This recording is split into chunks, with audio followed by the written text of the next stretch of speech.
புனித லூக்கா எழுதிய தூய நற்செய்தியிலிருந்து வாசகம். இயல் 9 இறை வாக்கியங்கள் 22 முதல் 27 வரை. மேலும் இயேசு, மானிட மகன் பலவாறு துன்பப்படவும், மூப்பர்கள், தலைமை குருக்கள், மறைநூல் அறிஞர் ஆகியோரால் உதறி தள்ளப்பட்டு கொலை செய்யப்படவும், 3ஆம் நாளில் உயிருடன் எழுப்பப்படவும் வேண்டும் என்று சொன்னார்.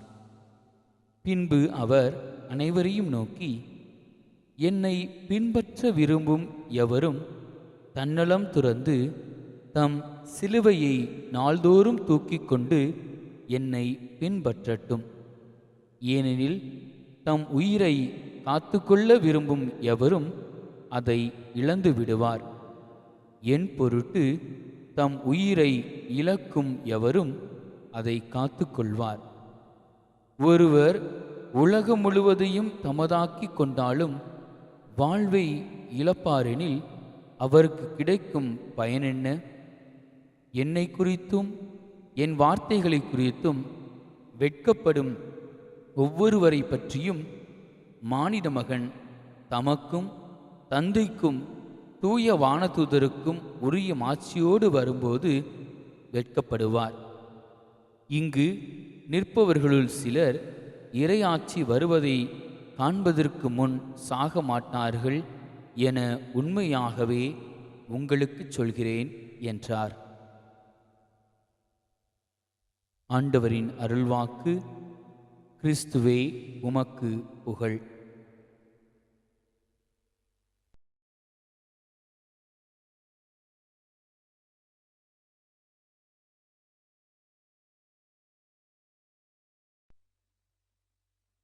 அன்புமிக்க சகோதர சகோதரிகளே, கிறிஸ்துவில் பிரியமானவர்களே, இன்று நாம் வாசித்த புனித லூக்கா நற்செய்தியில் உள்ள வசனங்கள் நம் ஆண்டவர் இயேசு கிறிஸ்து தம்முடைய பாடுகள், மரணம் மற்றும் உயிர்த்தெழுதல் ஆகியவற்றை பற்றி முதன்முறையாக தம்முடைய சீடர்களுக்கு வெளிப்படுத்துவதை பார்க்கின்றோம். மேலும் அவரை பின்பற்ற விரும்பும் ஒவ்வொருவருக்கும் அவர் ஒரு முக்கியமான அழைப்பையும் விடுக்கின்றார். மனுமகன் பல துன்பங்கள் பட வேண்டும், மூப்பர்களாலும் தலைமை குருக்களாலும் மறைநூல் அறிஞர்களாலும் புறக்கணிக்கப்பட்டு கொலை செய்யப்பட வேண்டும், 3ஆம் நாளில் அவர் உயிர்த்தெழ வேண்டும் என்று லூக்கா நற்செய்தி 22ஆம் வசனத்திலே வாசிக்கின்றோம். இயேசுவின் இந்த வார்த்தைகள் அவருடைய சீடர்களுக்கு அதிர்ச்சியையும் குழப்பத்தையும் ஏற்படுத்தியிருக்கும் என்பதில் எந்த ஒரு சந்தேகமும் இல்லை. அவர்கள் அவரை ஒரு வலிமைமிக்க மெசியாவாக, இஸ்ரேலை ரோமானிய ஆதிக்கத்திலிருந்து விடுவிப்பவராக எதிர்பார்த்திருந்தார்கள். ஆனால் இயேசுவோ தாம் துன்பப்படவும் கொல்லப்படவும் பின்னர் உயிர்த்தெழவும் வேண்டும் என்று கூறுகின்றார். இது அவர்கள் கற்பனை கூட பண்ணி பார்க்க முடியாத ஒன்றாக இருந்தது. ஆனால் அன்பர்களே, இயேசுவின் இந்த முன்னறிவிப்பு வெறுமனே ஒரு வரலாற்று நிகழ்வு அல்ல. இது நம் ஒவ்வொருவருக்கும் ஒரு ஆழமான செய்தியை கொடுக்கின்றது. இயேசுவின் பாடுகள் வெறுமனே அவருடைய தனிப்பட்ட துன்பம் மட்டுமல்ல, மாறாக அது நம்முடைய மீட்பின் பாடுகள். அவர் நமக்காக தம்மை தாழ்த்தி துன்பங்களை ஏற்றுக்கொண்டு மரணத்தை வென்று உயிர்த்தெழுந்தார். இதன் மூலம் நமக்கும் பாவத்திலிருந்தும் மரணத்திலிருந்தும் விடுதலையும் அளித்தார். இந்த உண்மையை உணர்ந்து கொள்ளும் நாம் இயேசுவின் பின்னால் எப்படி செல்ல வேண்டும்? அதற்கு அவர் நமக்கு ஒரு தெளிவான வழியை காட்டுகின்றார். எவனாவது என்னை பின்பற்ற விரும்பினால் அவன் தன்னையே வெறுத்து நாள்தோறும் தன் சிலுவையை எடுத்துக்கொண்டு என்னை பின்பற்றட்டும். ஏனெனில் தன் உயிரை காக்க விரும்புகின்றவன் அதை இழந்து விடுகின்றான். என் பொருட்டு தன் உயிரை இழக்கிறவன் அதை காப்பாற்றிக் கொள்வான். ஒருவன் உலகம் முழுவதையும் ஆதாயமாக்கிக் கொண்டாலும் தன்னையே இழந்துவிட்டால் அல்லது நாசமாக்கி கொண்டால் அவனுக்கு என்ன பயன் என்பதையும் வாசிக்கின்றோம். இயேசு இங்கு 3 முக்கியமான விஷயங்களை வலியுறுத்துகின்றார். ஒன்று, தன்னையே வெறுத்தல். நாள்தோறும் தன் சிலுவையை எடுத்துக்கொள்ளுதல் என்பது இரண்டாவதாகவும், மூன்றாவதாக இயேசுவை பின்பற்றுவதையும் கூறுகின்றார். இந்நிகழ்விலே முதல்வதாக நாம் பார்க்கின்ற விஷயம் தன்னையே வெறுத்தல் என்றால் நம்முடைய சுயநலத்தையும் அகந்தையையும் உலக ஆசைகளையும் விட்டு விடுவது என்பது பொருள். நம்முடைய சொந்த விருப்பங்களுக்கும் இச்சைகளுக்கும் முதலிடம் கொடாமல் கடவுளுடைய விருப்பத்திற்கு நம்மை முழுமையாக அர்ப்பணிப்பது. அது எளிதான காரியமல்ல. நம்முடைய இயல்பான போக்கு எப்போதும் நம்மை நாடுவதாகவே இருக்கும். ஆனால் இயேசுவை பின்பற்ற வேண்டுமென்றால் நாம் இந்த சுயநலத்தை மறுதலிக்க வேண்டும். இரண்டாவதாக நாம் பார்க்கையிலே நாள்தோறும் தம் சிலுவையை எடுத்து கொள்ளுதல். நம்முடைய வாழ்வில் வரும் கஷ்டங்களையும் துன்பங்களையும் சவால்களையும் பொறுமையோடும் விசுவாசத்தோடும் ஏற்றுக்கொள்வதுதான் சிலுவையை எடுத்துக்கொள்வது. ஒவ்வொரு நாளும் நமக்கு சிறிய அல்லது பெரிய சிலுவைகள் இருக்கலாம். உடல்நல குறைவு, குடும்ப பிரச்சனைகள், வேலைப்பளு, மற்றவர்களின் தவறான விமர்சனங்கள் என பல வடிவங்களில் அவை வரலாம். இந்த சிலுவைகளை நாம் முணுமுணுக்காமல் இயேசுவின் அன்பை நினைத்து கொண்டு சுமக்க வேண்டும். மூன்றாவதாக இயேசுவை பின்பற்றுதல். இயேசுவை பின்பற்றுதல் என்பது அவருடைய போதனைகளின்படி வாழ்வது, அவருடைய மாதிரியை பின்பற்றுவது. அவர் எப்படி மற்றவர்களை நேசித்தார், எப்படி பணிவிடை செய்தார், எப்படி தாழ்மையோடு இருந்தார் என்பதை நாம் நம்முடைய வாழ்க்கையில் பிரதிபலிக்க வேண்டும். நம்முடைய ஒவ்வொரு சொல்லிலும் செயலிலும் கிறிஸ்து தெரிய வேண்டும். மேலுமாக இயேசு தம் உயிரை காக்க விரும்புகிற எவனும் அதை இழந்து விடுவான், என் பொருட்டு தன் உயிரை இழக்கிறவன் அதை காப்பாற்றிக் கொள்வான் என்று இங்கே உயிர் என்பது நம்முடைய சுயநலம், உலக ஆசைகள், தற்காலிக சந்தோஷங்கள் ஆகியவற்றை குறித்து காட்டுகின்ற விதத்திலே இவற்றை நாம் அறிந்து கொள்ள வேண்டும். மேலுமாக இந்த உலக இன்பங்களுக்கு அடிமையாகி கடவுளை மறந்து வாழ்ந்தால் நாம் நம்முடைய உண்மையான வாழ்க்கையும் இழந்து விடுவோம் என்பதையும் புரிந்து கொள்ள வேண்டும். ஒருவன் உலகம் முழுவதையும் ஆதாயமாக்கி கொண்டாலும் தன்னையே இழந்துவிட்டால் அல்லது நாசமாக்கி கொண்டால் அவனுக்கு என்ன பயன் என்ற இந்த கேள்வி நம்மை ஆழமாக சிந்திக்க அழைக்கின்றது. இந்த உலகத்தின் செல்வங்களும் புகழும் அதிகாரமும் நிலையற்றவை. அவை நம் ஆன்மாவிற்கு உண்மையான மகிழ்ச்சியையும் நித்திய ஜீவனையும் தர முடியாது. நம்முடைய ஆன்மா கடவுளுக்காக ஏங்குகின்றது. அதை நாம் கடவுளோடு ஐக்கியப்படுத்துவதன் தான் உண்மையான நிறைவை பெற முடியும். அன்புக்குரியவர்களே, இதோ ஆண்டவர் இயேசு கிறிஸ்து கற்றுத்தருகின்ற இந்த ஒரு சில நியமங்களை கடைபிடித்து உண்மையாகவே அவர் நமக்காக துன்பங்கள் பட்டு சிலுவையில் அறையப்பட்டு உயிர் விட்டார், மீண்டும் உயிர்த்தெழுந்தார் என்பதை உணர்ந்து அவரை நாம் பின்பற்றி வாழ நம்மையே வெறுத்து நாள்தோறும் நம்முடைய சிலுவைகளை சுமந்து கொண்டு இறைவனை பின்பற்றி வாழ்வோம். அதற்கு தேவையான வரம் வேண்டி இந்த நற்கருணை ஆராதனையில் தொடர்ந்து ஜெபிப்போம். ஆமென்.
விண்ணுலகில் இருக்கிற எங்கள் தந்தையே, உமது பெயர் தூயது என போற்ற பெறுக.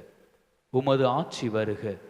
உமது திருவுளம் விண்ணுலகில் நிறைவேறுவது போல மண்ணுலகிலும் நிறைவேறுக. எங்கள் அன்றாட உணவை இன்று எங்களுக்கு தாரும். எங்களுக்கு எதிராக குற்றம் செய்வோரை நாங்கள் மன்னிப்பது போல எங்கள் குற்றங்களை மன்னியும். எங்களை சோதனைக்கு உட்படுத்தாதேயும், தீமையிலிருந்து எங்களை விடுவித்தருளும். ஆமென்.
வானி நின்று அவர்களுக்கு அப்பம் அளித்தீரே,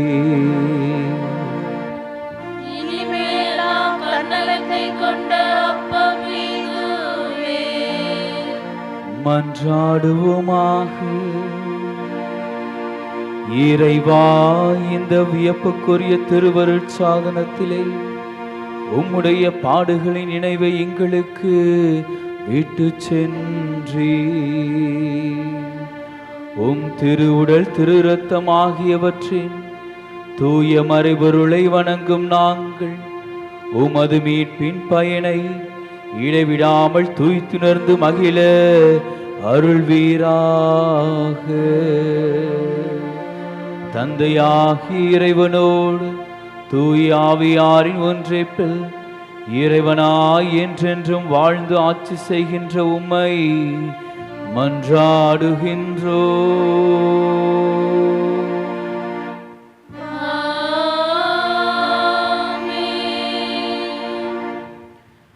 அனைவரும் தலைவணங்கி இறைவனின் ஆசிரை பெறுவோம்.